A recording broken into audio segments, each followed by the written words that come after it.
बुरा लगता है। पूरा इसके ऊपर ऐसे ही गिर गया है, बता दो। पता है बहुत पब्लिक आई है। तो गाइज़ आपने ये न्यूज़ तो सुन ही लिया था, लेकिन टाइटल और थंबनेल में जो पढ़ा है वो बिल्कुल सही पढ़ा है, क्योंकि 1 2 नहीं 15 लाख भारतीयों को अदर कंट्री से जो निकालने का सिस्टम बनाया जा रहा है और निकालने का प्लान बनाया जा रहा है, उसके ऊपर भी बात करने वाला हूं। जो फ्लाइट का दुर्घटना हुआ है उसके ऊपर भी एक नया अपडेट सामने आ रही है। तीसरा एयरपोर्ट से रिलेटेड भी एक अपडेट आ रहा है। तो तीनों अपडेट के ऊपर आपसे बात करने वाला हूँ। 2-3 मिनट का वीडियो है, लास्ट तक ज़रूर देखना ताकि आपको पूरी जानकारी मिले। तो जैसा आप लोग सुना भी होगा न्यूज़ में कि टोटल जो सवार यानी अहमदाबाद से जो ये लंदन की फ़्लाइट जा रही थी और जस्ट टेक ऑफ करने से 30 सेकंड में ही यानी 30 सेकंड के अंदर ही ये फ़्लाइट दुर्घटना घट जाती है।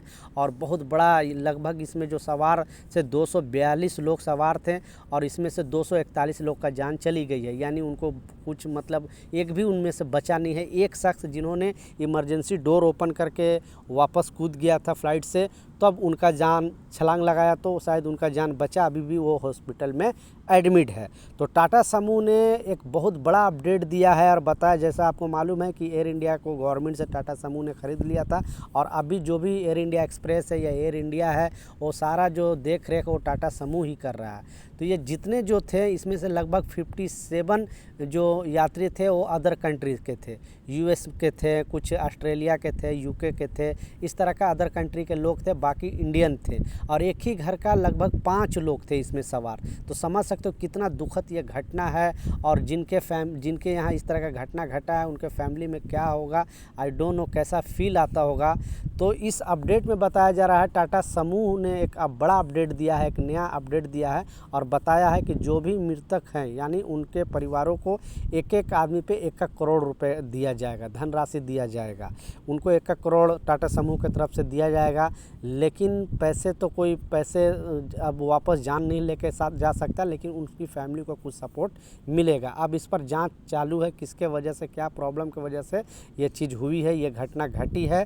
तो आने वाला दिन में कुछ अपडेट आएगा तो मैं आपके साथ ज़रूर शेयर करूँ। इनके लिए 2 शब्द नीचे ज़रूर अपने ये लिखें और इनके साथ जो भी इनके फैमिली के लिए कुछ ना कुछ आप ज़रूर लिखें कमेंट सेक्शन में।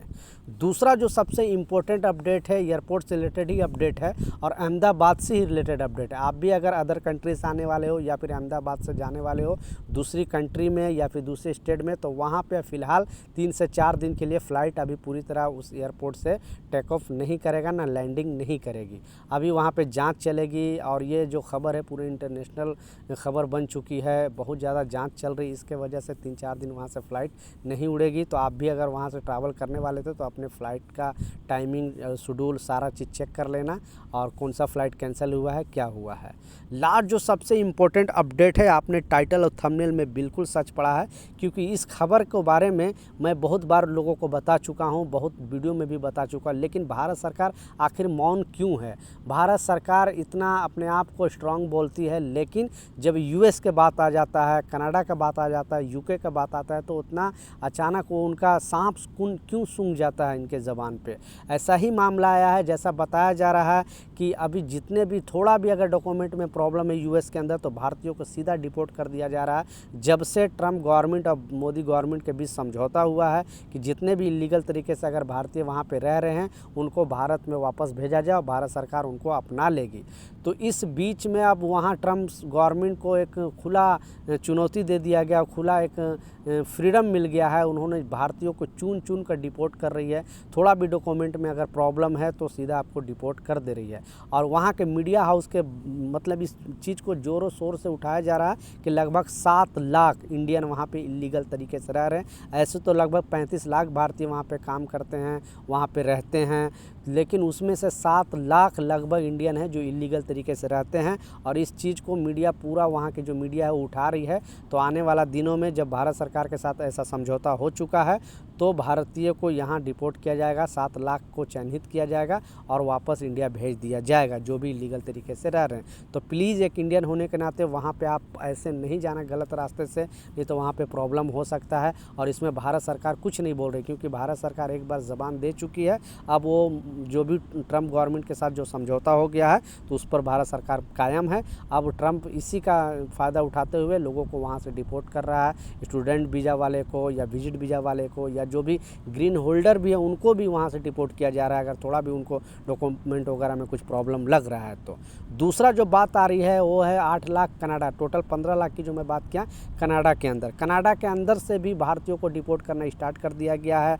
और जैसा आपको मालूम है कि थोड़ा दिन पहले जो वहाँ खालिस्तानी समर्थक लोग हैं उन्होंने एक नारा लगाया था कि जो लोग यहाँ पे 8 लाख हिंदू लोग रहते हैं उनको यहाँ से भगाया जाए, यानी कनाडा से भगाया जाए। जबकि उस पर कोई भी कनाडा गवर्नमेंट ने कुछ भी ऐसा सवाल खड़ा नहीं किया, क्योंकि आखिर उस देश में इतना बड़ा जो खालिस्तानी समर्थक लोग जो जुलूस निकाला, नारा लगाया, तो इस पे भारत सरकार की तरफ से भी कोई रिएक्शन नहीं आया। जबकि कनाडा गवर्नमेंट को चाहिए कि वहाँ पे इस तरह के लोग जो कर रहे हैं उन पर भी लगाम लगाया जाए। लेकिन हमारा विदेश मंत्रालय को चाहिए कि जो भी इंडियन वहाँ पे रह रहे हैं, यूके में रह रहे हैं या फिर यूएस में रह रहे हैं या फिर कनाडा में रह रहे हैं, तो आखिर उन लोगों के साथ इस तरह का बर्ताव क्यों? आखिर जब तक हम लोग मौन रहेगा ये लोग और भी हावी होता रहेगा। तो हमें कुछ ना कुछ स्ट्रॉन्ग डिसीजन लेना पड़ेगा। और जो भारतीयों के साथ वहाँ पे इस तरह का चीज़ हो रही है ये बिल्कुल नहीं होनी चाहिए। तो नीचे कमेंट सेक्शन में अपना राय ज़रूर लिखें कि क्या जो भारतीयों को वहाँ पे हो रहा है, या 15 लाख जो भारतीयों को निकालने की जो बात करें, क्योंकि 8 लाख यहाँ कनाडा से और 7 लाख यूएस से, टोटल 15 लाख भारतीयों को निकालने का जो मांग उठ रही है वहाँ के मीडिया हाउस द्वारा या फिर वहाँ के संगठन द्वारा। तो आप क्या सोचते हो नीचे कमेंट सेक्शन में ज़रूर लिखना। मिलता हूँ नए अपडेट के साथ, नई जानकारी के साथ। जब तक जय हिंद।